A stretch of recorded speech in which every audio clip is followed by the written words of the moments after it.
I clean crime scenes and hoarder houses for a living. Today I saw something I don't understand. By Dopabeane. I'm a hazmat cleaner in a very specific niche. Basically, I clean hoarder houses, as well as family houses after traumatic deaths. It's a necessary job. First, imagine the worst thing that could possibly happen to you, like being a parent whose teenager just shot herself, or the survivor of a murder-suicide.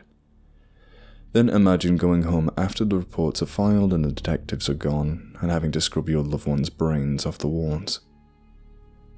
That's where I come in. It's surprisingly easy to acclimate to corpses and gore. Depending on the situation, bloodstains can be hard to deal with, only because they're always in context. The splatter on the children's SpongeBob quilt, the smear across the cheerfully rustic kitchen, the violent spray over family portraits. The stark evidence of violence of the normal trappings of family homes can be disturbing. But even that gets easier over time. The hardest part is the smell. Sweet and almost gooey with undertones of vomit and fetid swamp, sweat and unwashed skin. The stench strengthens and weakens seemingly on a whim. Sometimes I swear it moves, drifting across a room or directly overhead, or lunging forward to swallow me. But the rest really doesn't bug me anymore. Even mattresses dripping with decomposition juice get unremarkable after a while. Now, a couple of days ago, I was assigned to a suicide house. The victim was a middle-aged lady with hoarding issues. She lived alone. Her much older brother lived in a nursing home. She called him like clockwork once a week. Suddenly, she stopped calling. 4 weeks passed, and he was frantic. He has dementia and other issues. His sister was his only family, the only one other than the parish priest who ever came to visit, so he felt her absence keenly. By the time his caretakers finally called in a welfare check, his sister was dead for at least 3 weeks.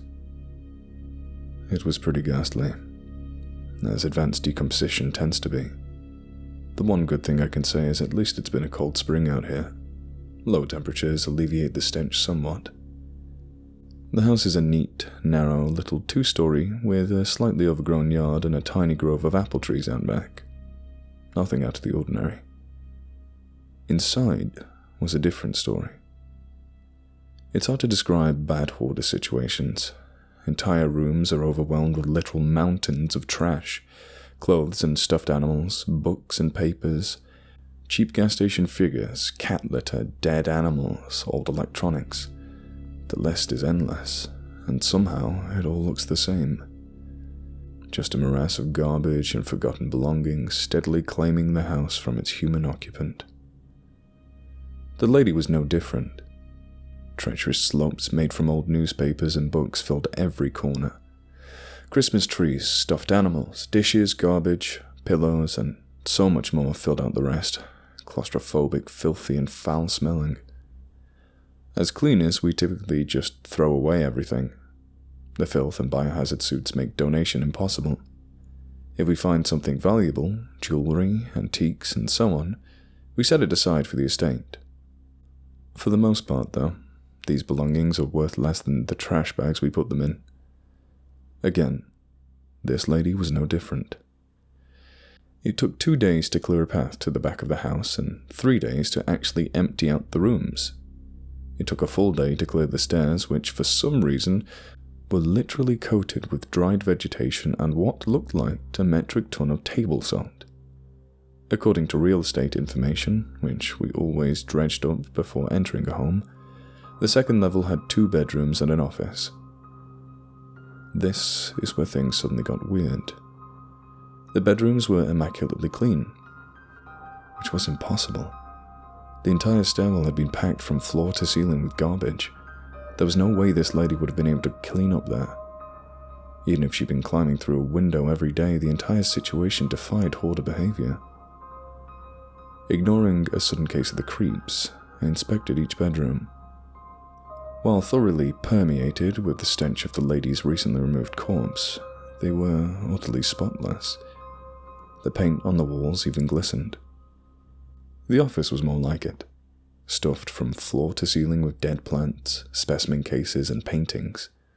About a dozen taxidermied animals sat in a neat row, facing the wall. It wasn't as filthy as the downstairs by any means, but it was much more in line with my expectations. Due to the smell, most of the stuff, as cool as it was, couldn't be salvaged. There's just no reliable way to get 3 weeks of steady worsening corpse stench out of household belongings. Even so, I took a good look at most of it. I'm an amateur zoologist. Thought I was going to be Steve Irwin when I grew up. Majored in biology and everything. So this is where it gets awfully strange. First, the specimen cases. These are the small glass displays, usually around 12 by 12, that people use to pin dead bugs and blossoms. You know, like butterflies and beetles. Now, these things were definitely bugs, but they weren't normal. For example, one was a coppery caterpillar with a flat, almost humanoid face. Pinkish skin, wrinkles, eyelids sinking down into empty sockets and everything. Another was an arachnid with a bluish, crab-like body and a single desiccated eye peeping from the thorax. Yet another looked underdeveloped, almost fetal.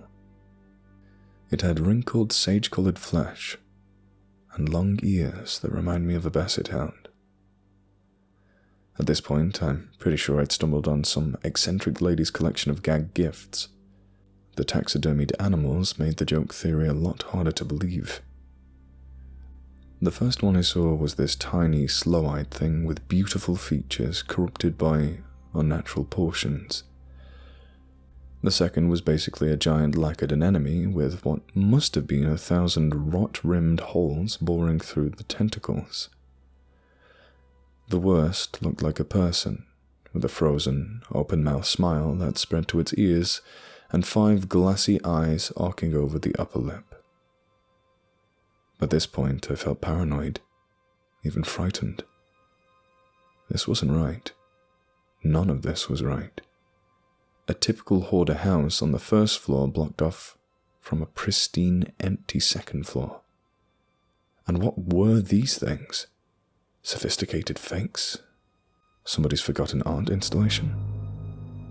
But how did these things get up here? And how were they all so clean? Because I was no longer sure if these items qualified as garbage, I carefully sorted and stacked everything. Then, I started on the walls. Paintings cluttered every inch, literally fitting together like puzzle pieces. Most were more or less unremarkable, they're cool looking. Lots of surreal landscapes and stylized creatures, which are catnip to my fantasy-loving self. But one painting in particular trapped my attention and wouldn't let it go. About 7 feet tall and perhaps 3 feet wide, it dominated the room.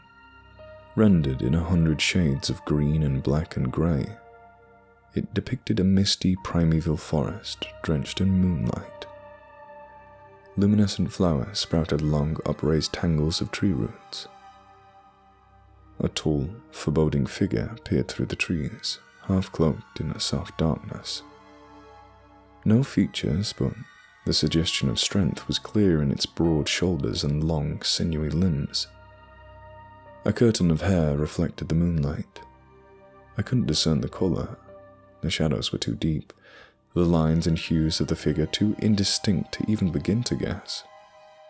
As I stood there trying to mentally reset, a draft swept the room. Wet, cool, almost inviting, and, after the endless odour of human rot, beautifully sweet. Trying to remember when I opened the window, I turned. For a long, mesmerizing minute, I couldn't understand what I was seeing. That enormous painting had come to life. Tendrils of strange leaves swayed in that chilly, fresh wind. The glowing flowers bobbed, flattening slightly against the roots as the wind buffeted them. Somewhere deep in that unearthly landscape, a high, atonal song sounded, Wordless and open-throated, I imagined it echoing off icy peaks and down below in low, swampy valleys. It made me think of a forest and mountains, wild rivers and endless plains. The only thing I couldn't picture was the creature singing the song. The figure stood silently, only its hair moved, rippling in the wind like a banner. Then it took a long, sure-footed step forward. Moonlight glanced off its face, illuminating an impossible sharp cheekbone and a dark, cavernous eye. I bolted. I tripped down the stairs, falling flat on my face at the landing, then scrambled up and ran out of the house. I don't even think I locked the door. I know I shouldn't go back. I don't know what that thing in the painting is. Honestly, I'm not even convinced it's real. But the thing is, I want to go back. Not because I'm fearless, far, far from it, but because I want to know more. I'm not the only one, am I? I mean, how do you look at stuff like this and not ask what, why, or how? How do you not want to cross the threshold into that painting and see what's there? I don't know. Part of me definitely wants to call in sick for the next month, but part of me wants to go back. Maybe even tonight. Like I said, I don't think I even locked the door. I won't necessarily go upstairs or anything. I'd like just to make sure the place is secure. Before I go, if I go at all, has anyone encountered something like this? Do any of those taxidermied creatures ring a bell? I know it's a shot in the dark, but if you have any ideas, I'd like to hear them.